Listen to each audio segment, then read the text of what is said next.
असो, गिरीश महाजनचा निषेध असो.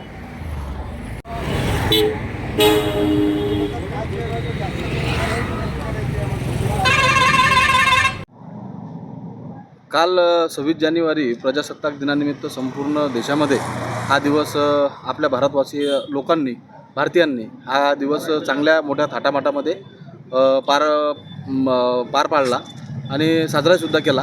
तशाच अनुषंगाने नाशिक या ठिकाणी हा कार्यक्रम पूर्ण होत असताना या कार्यक्रमामध्ये प्रमुख उपस्थितीमधून नाशिकचे पालकमंत्री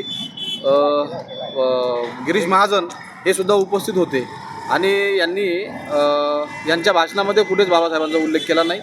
तशाच या आणि BJPचे मंत्री असतील, काही पदाधिकारी असतील, हे वारंवार बाबासाहेबांचा नाव घेण्यामध्ये हे टाळत असतात.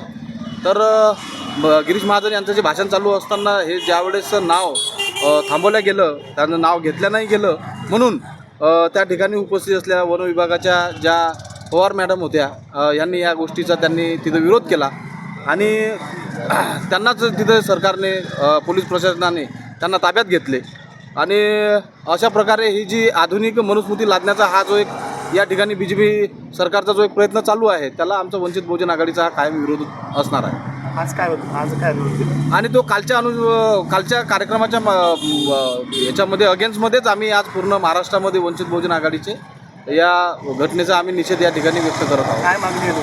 आमची मागणी अशी आहे की बाबासाहेबांच्या संविधानाला विरोध करणे, बाबासाहेबांच्या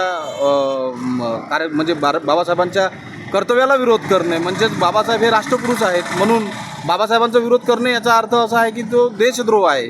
म्हणून देशद्रोही माणसाला मंत्री आमदार राहता कामा नये, म्हणून त्यांचा मंत्रिपदावरून त्यांचा पाय उतार झाला पाहिजे आणि त्यांची आमदारकीही त्यांची या ठिकाणी रद्द केली पाहिजे, अशी आमची वंचित बहुजन आघाडीची मागणी आहे.